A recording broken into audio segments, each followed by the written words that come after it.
안녕하세요. 저는 노년의 애청자 여성입니다.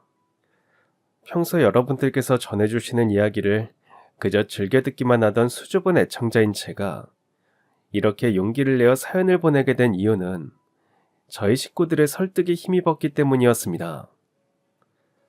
바로 어제 저희 남편의 제사가 있었는데요. 온 식구들이 옹기종기 모여 정성껏 제사를 지내던 도중에 저희 남편의 이야기를 애청자 여러분들께 소개시켜드리면 어떻겠냐면서 식구들이 저를 설득하더라고요. 그래서 이렇게 용기 내어 사연을 보내드리오니 부디 재밌게 들어주셨으면 좋겠네요. 저와 동년배 서울 토박이 분들 중에는 과거에는 서울에도 우시장이 있었다는 사실을 기억하는 분들이 분명 계시리라고 생각합니다. 또한 우시장 근처에는 을의 도축장과 소머리 국밥집 같은 곳들도 함께 자리를 잡고 있었죠. 물론 그런 우시장들은 이미 문을 닫았거나 다른 지역으로 이사를 떠나는 바람에 이젠 단 하나도 남아있지 않지만 서울에도 한때 우시장이 존재했음을 증명하는 기억의 조각들은 마치 유산처럼 여전히 많이 남아있어요. 그 기억의 조각들 중 하나가 바로 저와 남편이기도 하고요. 저와 남편의 꽃다운 인생이 시작된 장소와 저희 부부가 100년 가액을 맺게 된 장소 모두가 지난날 서울 어느 곳에 자리해 있던 우시장이었거든요. 우리 대한민국 국민들이 아직은 모두가 가난하게 지내던 예시절, 저는 그 중에서도 특히 가난한 집의 맏딸로 태어났습니다.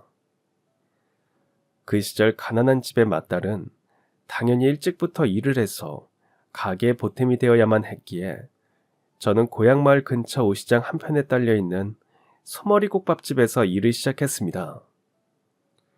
그때 제 나이가 지금으로 치면 국민학생 정도의 나이였죠. 한편 그때 저희 남편은 우시장과 도축장을 오가면서 일하는 사람이었습니다. 다만 그때는 나이가 어려서 직접 소를 잡는다거나 하는 일은 하지 않았고 그저 아버지와 삼촌들을 돕는 일을 도맡았어요. 저희 남편네 집안은 대대로 도축업자, 그러니까 조선시대로 치면 소위 백정 집안이었거든요. 아무튼 당시 저희 남편의 일상은 이러했습니다. 새벽부터 아침나절까지는 가족들과 함께 우시장에 가서 품질 좋은 소를 찾아 매입한 뒤 점심나절부터는 소를 도축장으로 옮긴 이후에 아버지와 삼촌들을 도와서 뼈와 살을 발라내어 고기를 생산하는 일을 도왔죠. 그런 일을 마치고 난 다음에는 저희 남편이 직접 제가 일하는 국밥집으로 소머리와 내장 같은 부산물들을 배달해 주었습니다. 이처럼 저와 남편은 비록 같은 공간에서 지냈지만 서로 일하는 분야가 엄연히 달라서 처음엔 별다른 접점이 없었는데요. 그랬던 제가 남편과 제대로 안면을 트게 된 계기는 국밥집 사장님께서 남편이 배달을 올 때마다 매번 저에게 이런 일을 시키셨기 때문이었어요. 너도 아직 식사 못했으니까 저 녀석한테 국밥 한 그릇 대접해 줄 겸 앞에 앉아서 너도 밥 같이 먹거라. 하지만 제대로 통성명도 안 한 남자아이와 마주 앉아 밥을 먹기엔 당시 저는 너무나도 수줍은 소녀였어요. 부끄러워서 싫어요, 사장님. 저는 그냥 혼자서 따로 밥 먹을게요. 에헤이, 그러지 말고 둘이 같이 밥 먹어. 우리 동네에서 저 녀석만큼 성실하고 듬직한 녀석이 또 없거든. 그러니 같이 밥 먹으면서 겸사겸사 친하게 지내면 좋잖니. 더군다나 둘이 나이가 동갑이래. 혹시 아니? 저 녀석이 장차 네 신랑감이 될지. 그리고 꼭 그렇지 않더라도 저 녀석처럼 듬직한 사람을 지인으로 둬서 손해볼 것도 없지 않니? 물론 저는 속으로 썩 내키진 않았지만 사장님께서 매번 부추기는 통에 매일 하루 한 끼를 남편과 마주 앉아 먹게 되었습니다. 다만 그럼에도 저는 여전히 남편이 별로 눈에 들지 않았어요. 정확하게 말씀드리자면 눈에 들지 않았던 것이 아니라 남편을 무서워했던 것이었습니다. 왜냐하면 당시 남편의 옷에는 소의 혈흔이 조금씩 묻어있기 일쑤였거든요. 소를 잡는 도축장에서 가족들을 돕다 보니 자연스레 옷에 묻게 되었던 것이지만 참 소녀스러웠던 저에겐 그 흔적이 꽤나 무서웠어요. 그랬던 제가 남편에게 처음으로 눈길을 주게 된 건 그날도 어김없이 마주 앉아 국밥으로 허기를 달래던 도중 남편에게 듣게 된 바로 이 이야기 덕분이었습니다. 비록 지금은 세상 사람들이 나랑 우리 집안을 백정이라면서 손가락질하지만 그래도 난 우리 가문이 자랑스러워. 우리 집안처럼 험하고 힘든 일을 도맡아서 해주는 사람들이 있으니까 다른 사람들이 맛있는 소고기도 맛볼 수 있는 거 아니겠어? 그래서 난 우리 집안이 너무나도 훌륭한 일을 하고 있다고 생각해. 에이, 과장이 너무 심하다.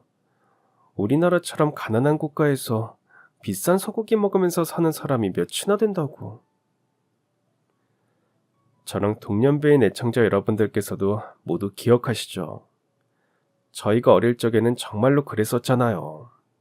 당시 저희 나라는 너무 가난해서 비싸고 귀한 소고기를 먹어보는 건 일생에 몇 번 있을까 말까한 호사였고, 하물며 닭고기조차도 명절 때나 되어야 겨우겨우 맛볼 수 있는 귀한 음식이었잖아요. 그마저도 먹어볼 수 없는 집안 또한 부지기수였고요. 하지만 당시 저희 남편은 그러한 현실보다 훨씬 앞날의 미래를 내다보고 있는 사람이었어요. 물론 지금은 우리나라가 가난한 나라인 건 맞지만 난 장차 우리나라도 훌륭한 선진국 반열에 오를 수 있을 거라고 믿어. 그렇게 되면 우리나라 국민들도 맛있는 소고기를 먹으면서 지낼 수 있는 날이 반드시 올 거고. 아무튼 그래서 말인데 내 꿈은 장차 소고기 왕이 되는 거야. 우리나라 국민들이 품질 좋고 맛도 좋고 신선하기까지 한 소고기를 저렴한 값에 배불리 먹을 수 있도록 해주는 소고기 왕. 바로 그 당찬 포부가 저로 하여금 그 남자의 진면목을 제대로 바라보게 해주는 계기가 되었어요. 똑같이 어린 나이였지만 저희 남편은 자신만의 인생길이 아주 확고한 사람이더라고요. 실제로 남편은 그 인생길 그대로를 아주 성실하고 굳건하게 걸어나갔습니다. 세상 사람들이 백정의 집안이라며 손가락질하고 멸시하거나 말거나 절대로 굴하지 않은 채로 자신의 꿈을 향해 나아갔고, 남들이 중학교에 입학하던 무렵부터는 직접 발굴칼을 듣고 집안 어른들로부터 소고기 도축법을 배우기 시작했죠. 더군다나 당시 남편은 시장의 흐름과 생리에도 관심이 참 많은 꿈나무였습니다. 소고기 왕이라는 꿈을 이루기 위해선 단순히 좋은 소를 선별한 뒤 빼어난 솜씨로 도축을 해서 품질 좋은 소고기를 생산해내는 것뿐만이 아니라 그렇게 생산한 소고기의 유통 방법 또한 통달해야만 꿈을 실현시킬 수 있었거든요. 아무튼 저는 자신의 꿈을 향해 굳건하게 내달리는 남편의 모습을 보며 마침내 사랑에 빠져들게 되었고, 남편 또한 저를 참 좋아라 해주었어요. 이처럼 서로가 서로를 지극히 사랑했던 만큼 저희는 딱 20살이 되던 바로 그 해에 오시장 식구들을 모두 모셔서 결혼식을 올렸고, 그렇게 부부가 된 이듬해에는 사랑하는 외동딸까지 출산하게 되었죠. 다만 딸아이가 태어나게 되면서부터 저희 남편은 자신의 직업에 대하여 전에 없는 고민을 하기 시작했습니다. 물론 그런 남편의 마음을 제가 아내로서 아주 든든하게 다잡아 주었죠. 있잖아 여보, 우리 딸아이가 도축업자라는 아빠의 직업을 부끄러워하게 되진 않을까? 내가 어릴 적 당했던 것처럼 우리 딸도 친구들한테 백정의 자식이란 손가락질 받게 되진 않을지 그것도 걱정이 되고. 그런 편견 따위에 굴복할 필요는 전혀 없다고 생각해. 우리 딸도 어린 시절에 당신이 그랬던 것처럼 당신의 집안이랑 아버지를 분명 존경하게 될 테고, 당신이 자신의 직업에 자부심을 가지고 열심히 일하는 아빠가 되어준다면 말이야. 이 아이가 누구 딸이겠어. 당신 피를 물려받은 당신 딸이잖아. 그거면 충분하지. 무슨 설명이 더 필요하겠어. 안 그래? 그래. 우리 딸이라면 분명 아빠를 존경해 줄 거야. 아무튼 다시 용기가 샘솟네. 내 마음을 다잡아줘서 고마워. 우리가 비록 지금은 가난하지만 내가 꼭 소고기 유통업의 대부가 되어서 우리 가족 모두를 호강시켜 줄게. 이로써 저희 남편의 꿈은 소고기 왕이라는 다소 막연한 표현을 넘어서 소고기 유통업계의 대부로 한층 구체화되었고, 이후 남편은 그 꿈을 이루기 위해서 예전보다 훨씬 더 노력을 하기 시작했어요. 그 결과 딸아이가 중학교에 입학하던 무렵부턴 업계 관계자들로부터 소고기에 관한 일이라면 모르는 것 없이 모두 통달한 인재란 소리를 듣기 시작하더니만, 딸아이가 대학에 입학하던 무렵엔 정말로 꿈을 이루더라고요. 네, 맞습니다. 저희 남편이 국내 굴지의 소고기 유통업체의 사장님이 된 것이었죠. 하물며 저희 남편은 사장님이 된 이후로도 전혀 나태해지지 않았습니다. 오히려 유통업에 대해서 예전보다 훨씬 더 많은 공부를 하며 노하우를 축적하고 발전시켜 나갔고요.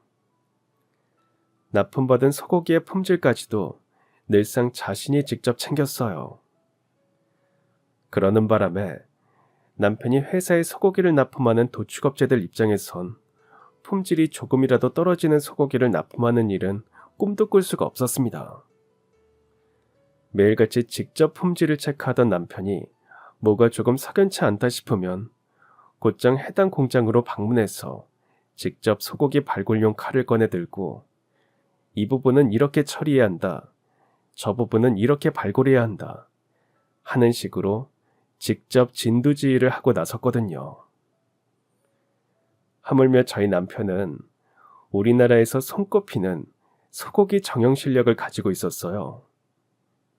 그런 사람이 직접 발굴용 칼을 들고 품질을 관리하고 나섰으니 납품업체 입장에선 저희 남편네 회사로 납품하는 소고기의 품질을 그야말로 완벽하게 관리할 수밖에 없었던 거죠. 아무튼 그러한 저희 남편의 성실성과 노력, 그리고 도전정신 덕분에 회사는 끝을 모를 정도로 매일같이 승승장구하고 번창해 나갔는데요. 그러던 어느 날 남편의 어릴 적 동네 친구 한 사람이 저희 집을 찾아왔습니다. 그 친구는 김씨라는 성을 가진 사내였는데요. 저 또한 남편과 어릴 적 같은 동네 출신이기에 김씨와도 오며가며 안면이 있는 사이였어요. 오랜만이다, 야. 근데 어쩌지? 우리 남편 지금 집에 없는데. 품질관리차 지방축사에 내려갔거든. 밤중이나 되어서 돌아올 것 같아. 아유, 그렇구나. 그럼 일단 나 밥 한 끼만 먹여주지 않을래? 며칠 내내 쫄쫄 굶었거든.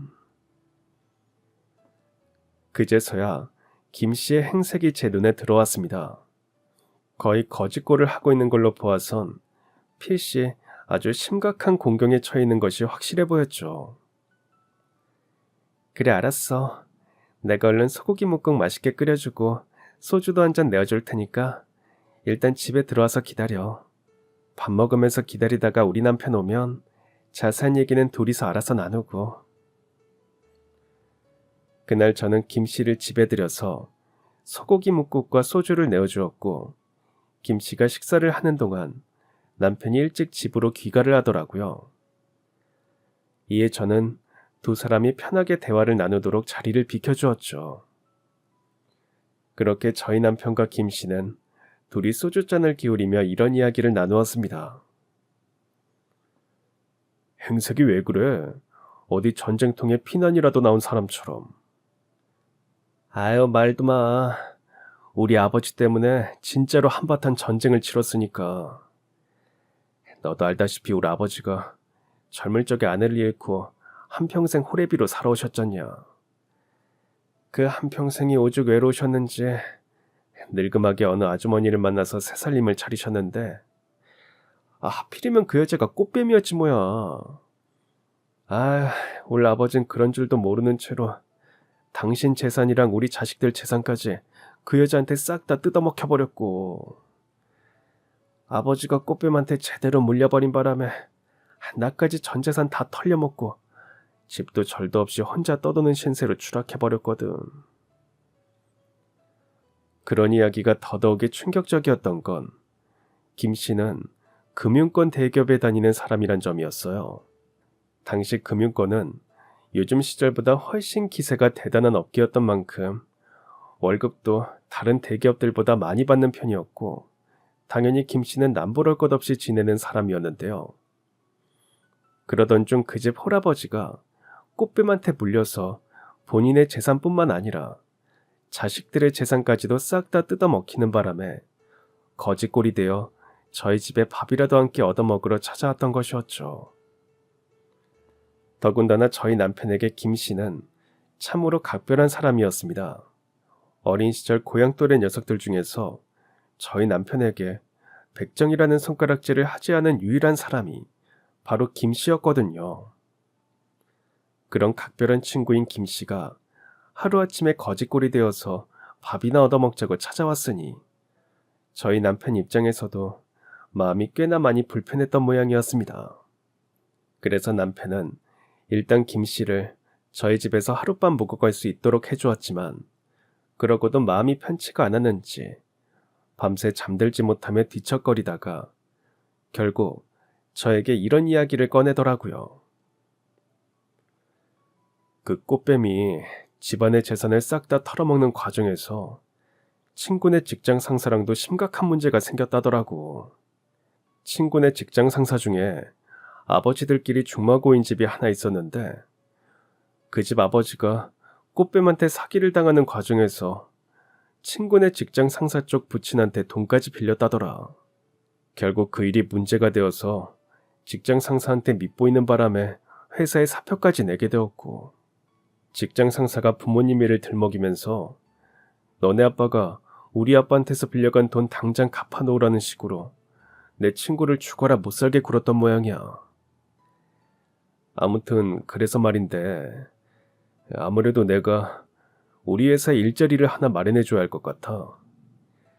우리 회사도 이제 규모가 커져서 전문적인 재무 담당 직원이 필요해진 참이었거든. 마침 저 녀석이 근무하던 직장이 금융권이었고. 그건 당신 마음 가는 대로 해. 내가 집에서야 여보의 만화님이지만 회사에서까지 마님은 아니잖아. 회사 사장은 엄연히 당신이지. 그래서 내가 저 녀석의 이야기를 여보한테 들려준 거야. 회사에선 내가 사장이지만 우리 집의 재무부 장관님은 누가 뭐래도 여보니까.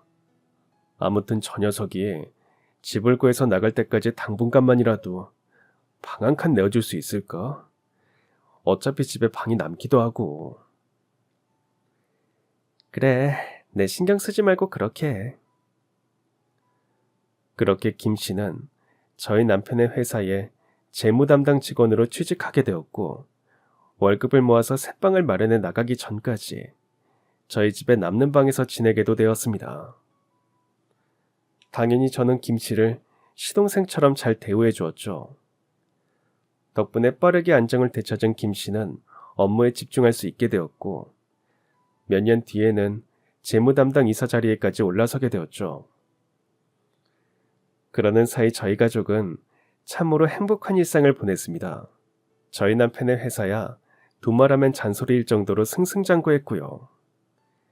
딸아이도 명문대를 졸업한 이후 결혼을 해서 한 아이의 엄마가 되었습니다. 이후로도 행복한 시간은 참으로 빠르게 흘러갔어요.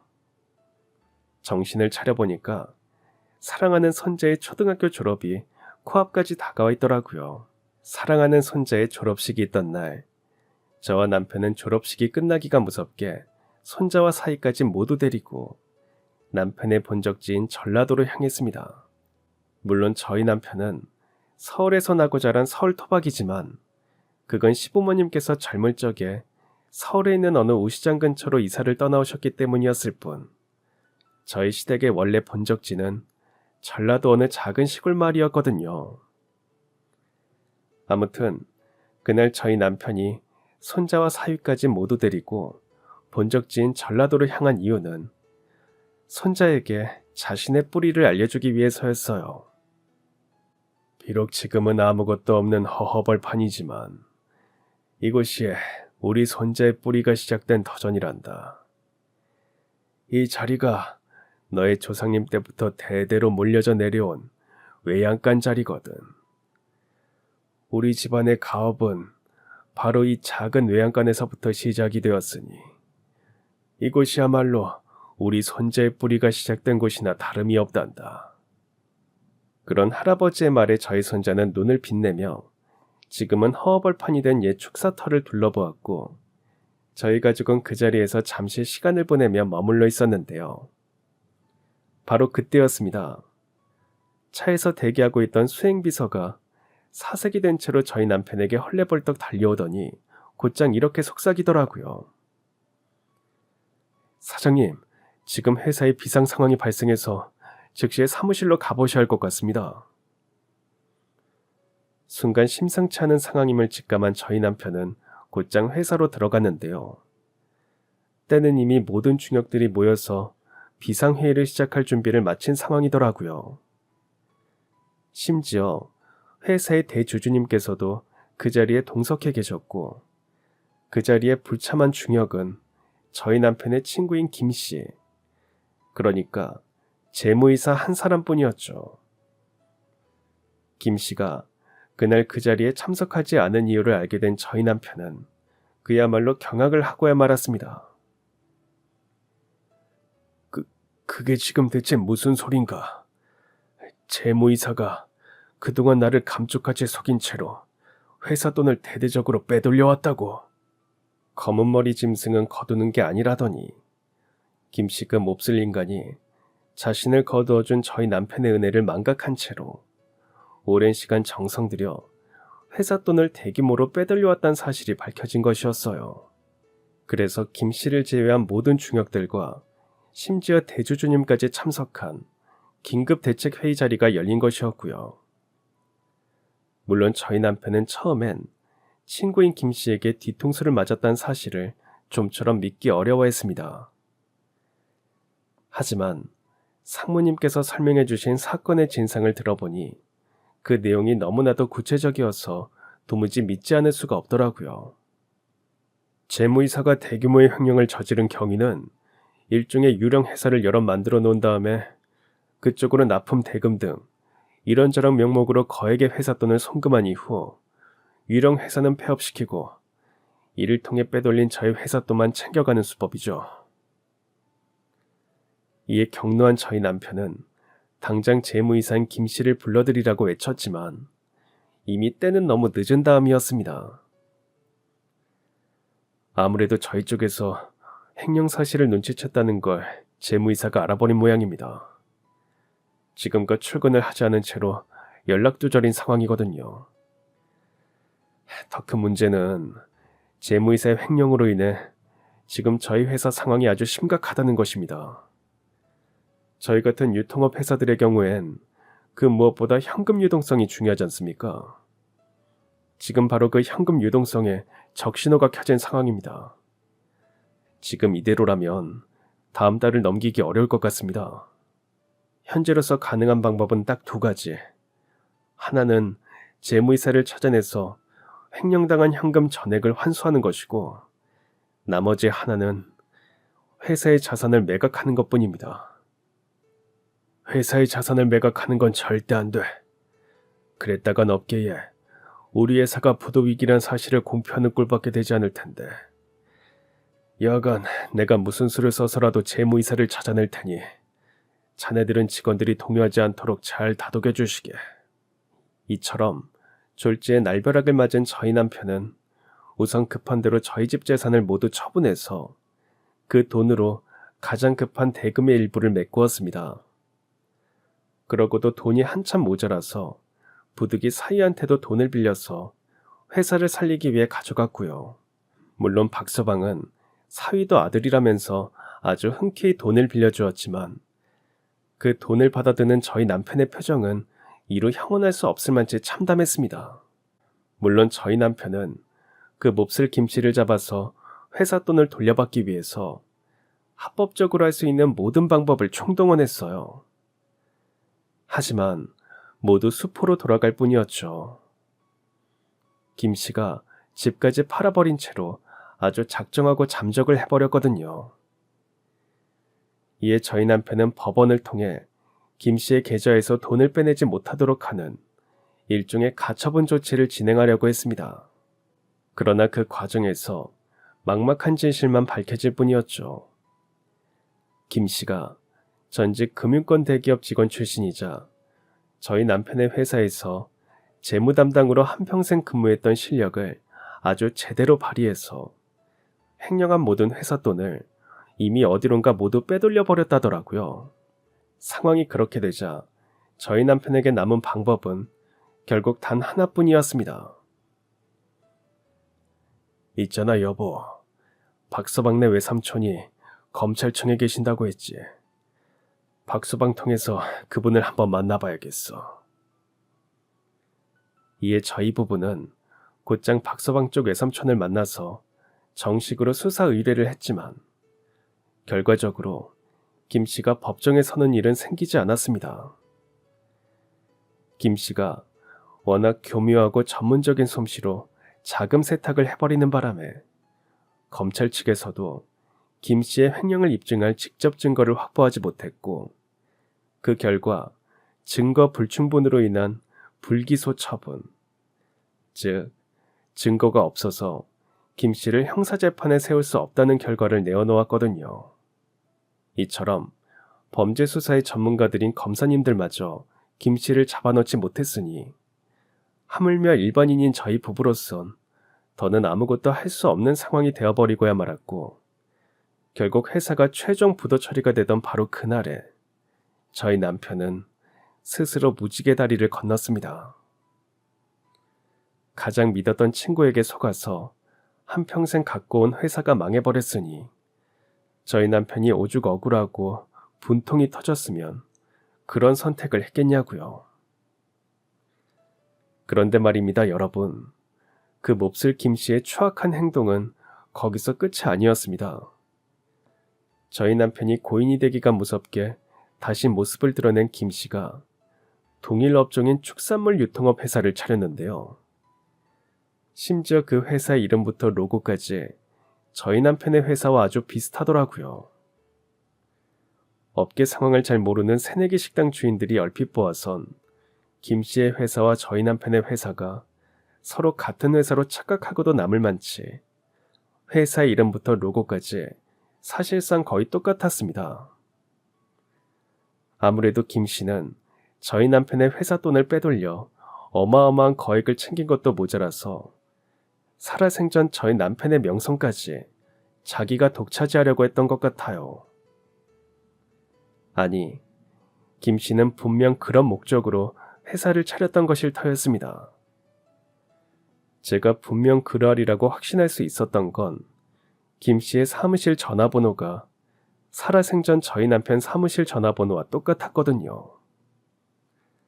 저희 남편의 회사가 폐업하면서 기존에 쓰던 사무실 전화번호가 없어졌으니 김 씨가 이때다 싶어서 그 전화번호를 자신의 사무실 전화번호로 등록해서 가져가 버렸던 거죠.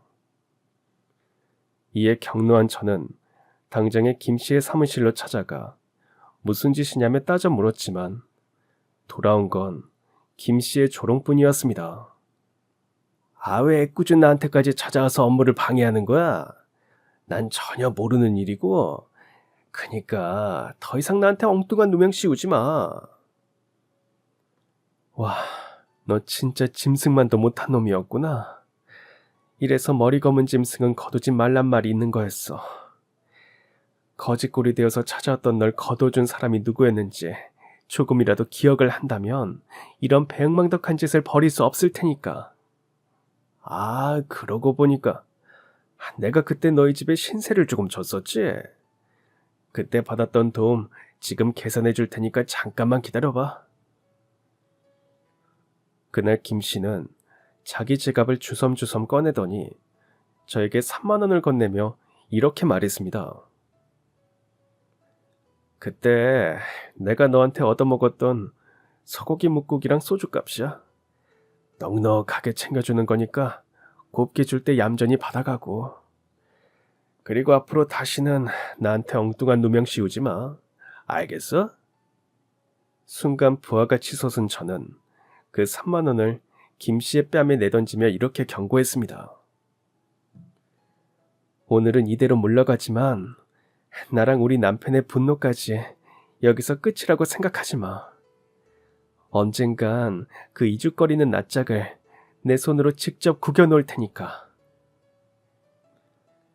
일단 저는 그 자리에서는 호기로운 경고의 말을 남긴 채로 돌아섰지만 집으로 돌아오고 나니 정말이지 막막하더라고요.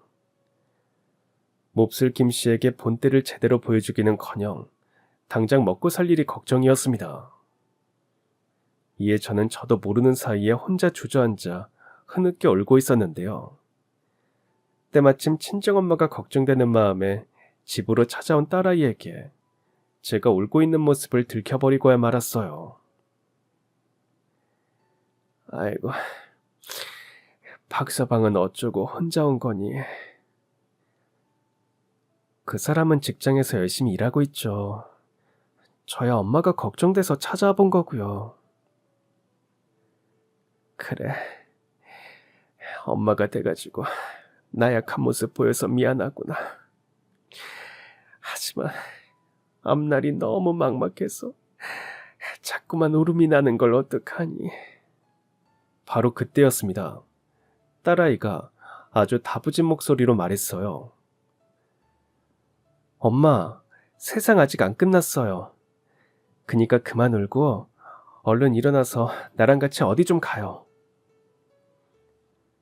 이에 저는 이 마당에 어디를 가자고 하는 거냐며 물어보았지만 딸아이는 일단 가보면 알 거라면서 한사코 저를 집 밖으로 데리고 나가선 곧장 택시를 잡아 태웠습니다.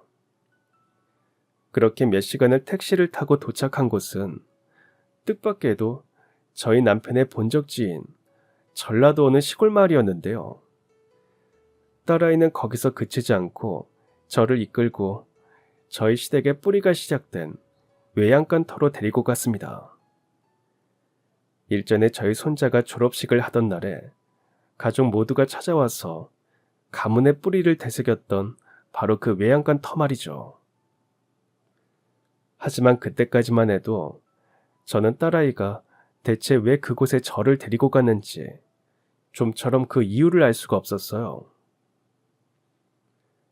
여긴 난데없이 왜 오자고 한 거니? 우리 아들이 어젯밤에 그러더라고요.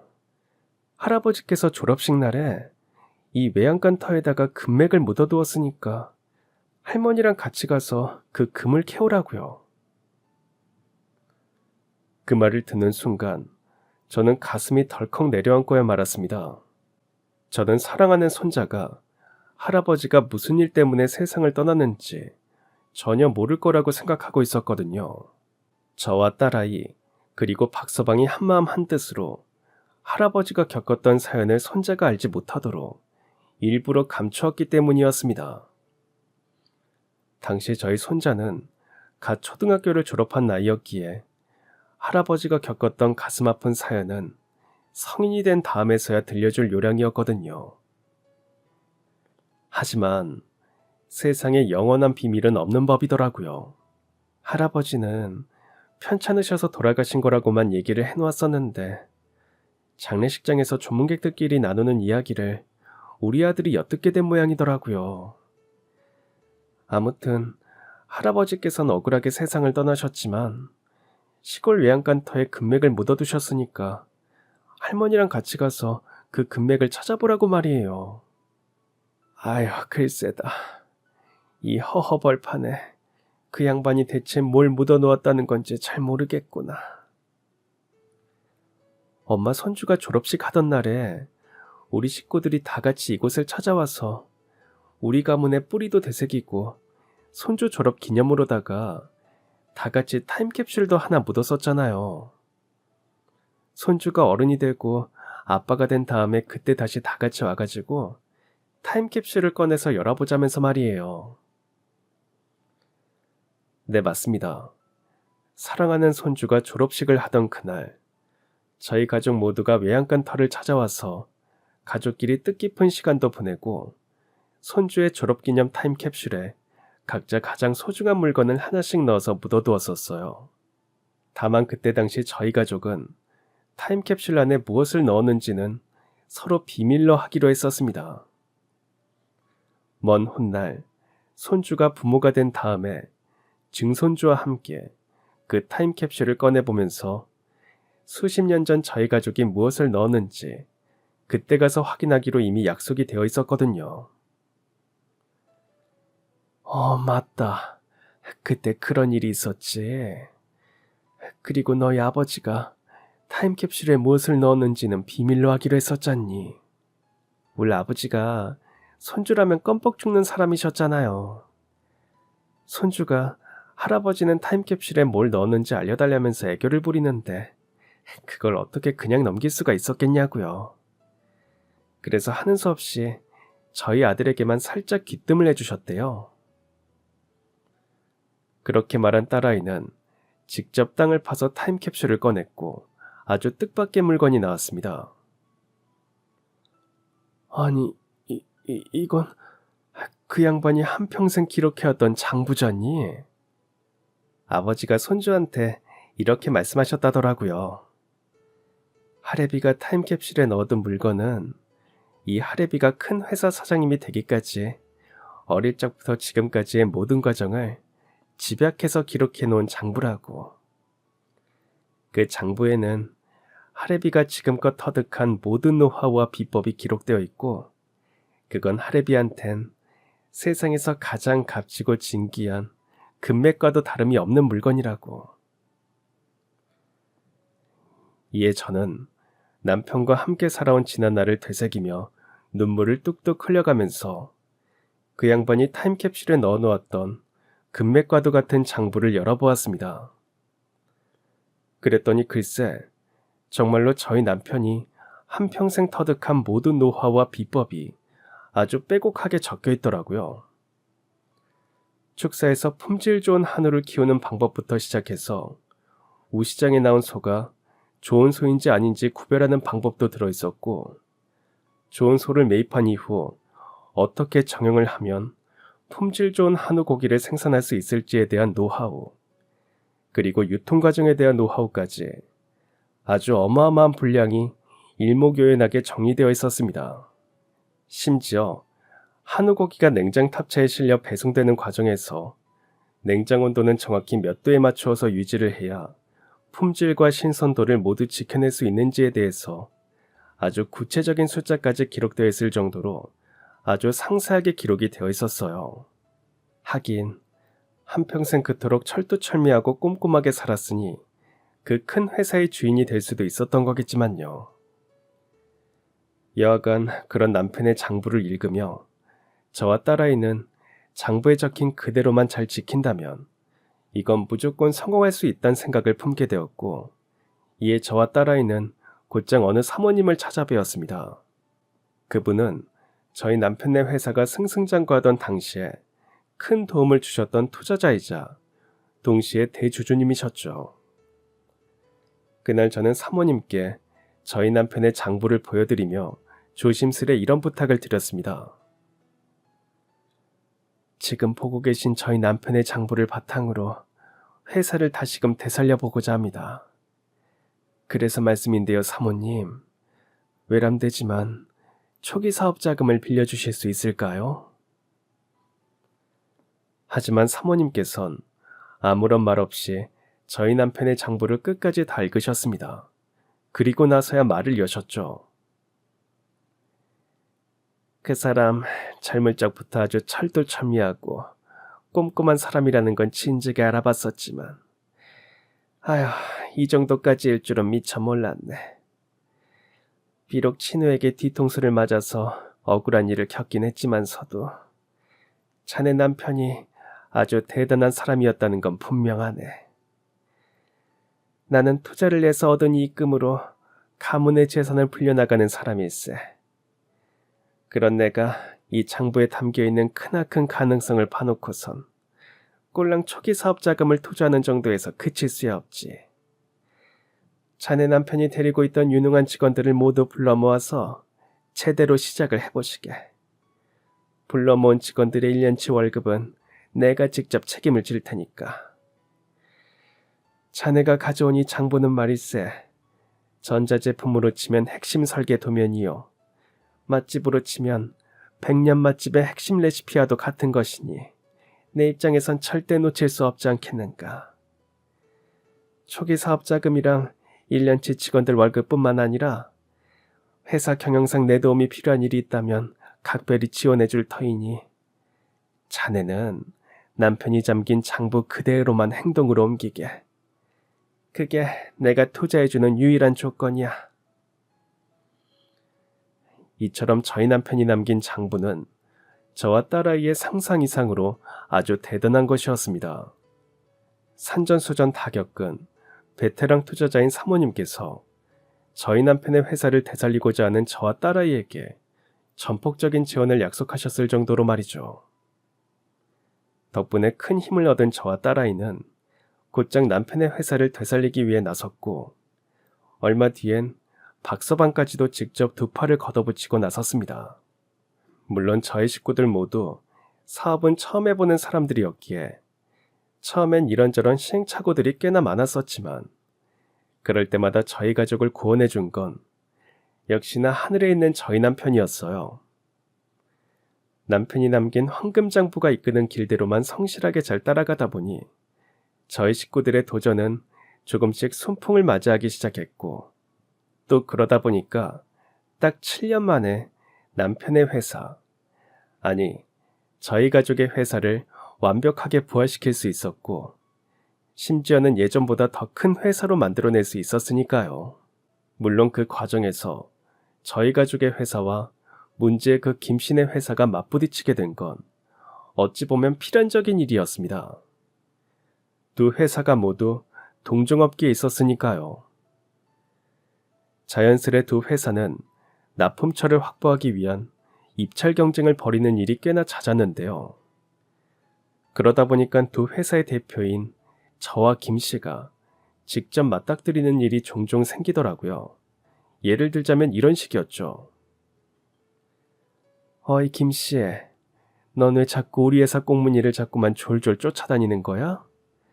지금껏 있었던 입찰 경쟁에서 매번 우리 회사한테 밀려놓고 아직도 정신을 못 차렸나? 그땐 우리 회사가 운이 나빴을 뿐이야.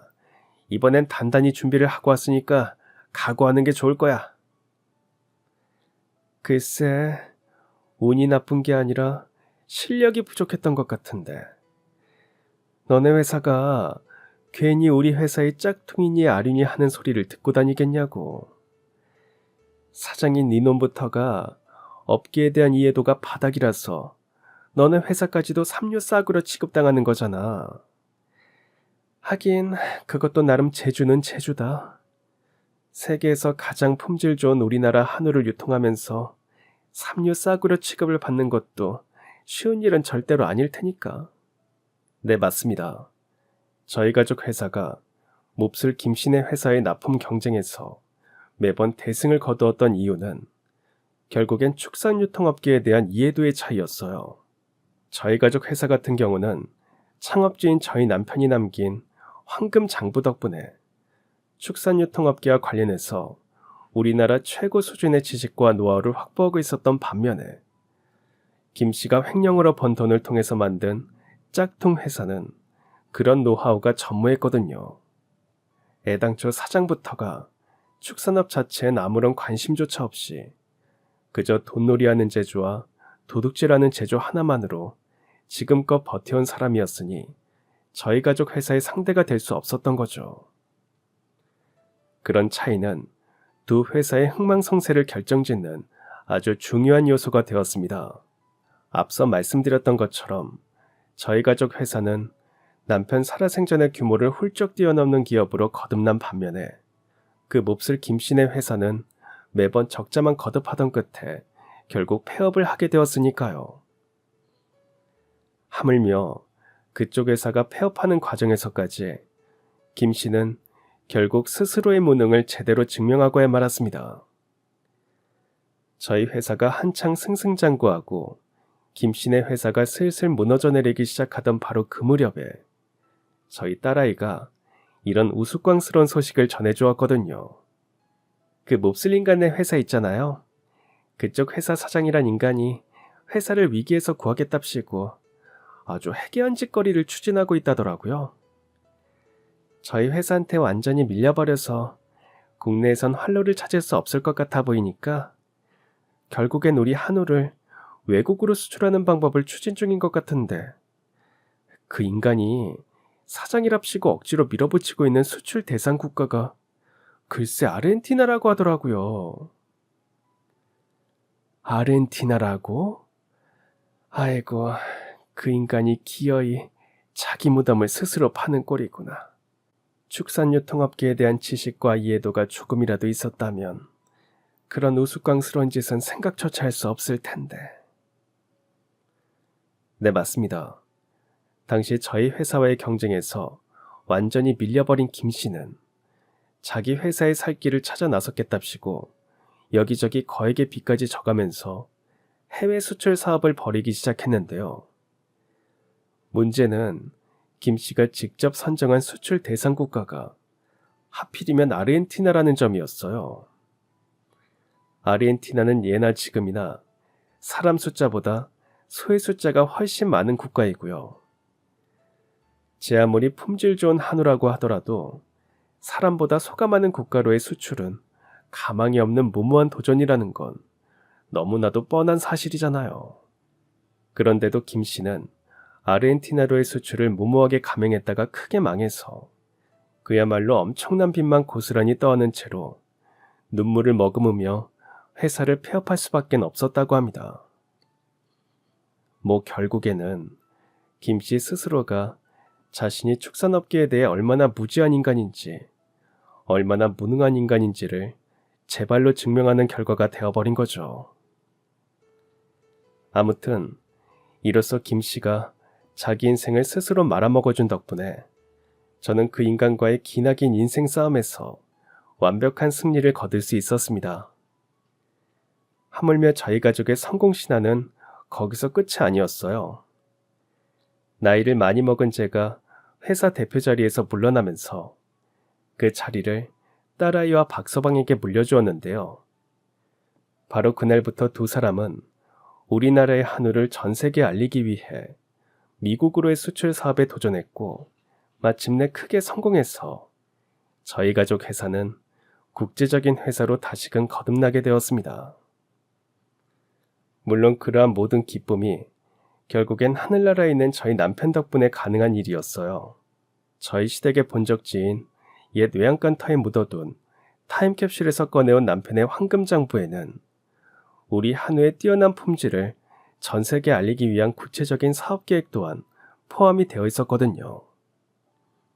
즉, 저희 남편은 세상을 떠났음에도 불구하고 특유의 섬세함과 철두철미한 준비, 그리고 불굴의 도전 정신을 바탕으로 남겨진 저희 가족을 이끌어 주었던 거죠. 더욱이 남편 또한 어릴 적부터 그토록 이루고 싶어 했던 소고기 왕이라는 꿈을 이 세상에 남겨진 후손들을 통해서 하늘나라에서나마 이루게 된 셈이고요. 제 사연은 여기까지입니다. 애청자 여러분 모두 재밌게 들으셨나요? 재밌으셨다면 지금도 하늘나라에서 지켜보고 있을 저희 남편에게 댓글 하나씩만 남겨주세요. 그대는 한평생 참 멋지고 훌륭한 사람이자 가문의 길잡이였다고. 그대의 꿈은 아내와 후손들이 모두 이루었으니 이제 걱정 말고 편히 쉬어도 좋다고. 그럼 지금까지 사연 들어주셔서 감사합니다. 사연이 재밌으셨다면 구독과 좋아요 부탁드려요. 감사합니다. 안녕히 계세요.